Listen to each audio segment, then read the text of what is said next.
प्राथमिक शिक्षक बँकेच्या विद्यमान संचालक मंडळानं बँकेचा दाखवलेला ताळेबंद खोटा असून नफा बोगस आहे असा आरोप शिक्षक संघाचे BS पाटील आणि बँकेचे माजी अध्यक्ष संभाजी बापट यांनी केला होता। बँकेचे विद्यमान अध्यक्ष बाळासाहेब निंबाळकर यांनी हे आरोप फेटाळून लावले असून विरोधकांनी गेल्या 13 वर्षात केलेल्या कारभाराचं एकदा आत्मचिंतन करावं असा टोला निंबाळकर यांनी लगावलाय।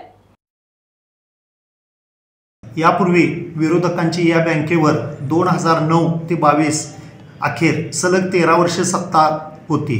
आम्ही मात्र सत्तेत येऊन 2 वर्ष झाली आणि या 2 वर्षाच्या कारभारामध्ये पारदर्शकता आणल्यामुळे सभासदांचा आणि ठेवीदारांचा बँकेवरचा विश्वास वाढलेला आहे। त्यामुळे विरोधकांनी कोणत्याही प्रकारचे बेछूट आरोप न करता आपल्या कारभाराचं आत्मचिंतन करावं आणि भविष्यात बँकेच्या प्रगतीसाठी मार्गदर्शक सूचना कराव्यात, त्यांचा आम्ही निश्चितपणे स्वीकार करू।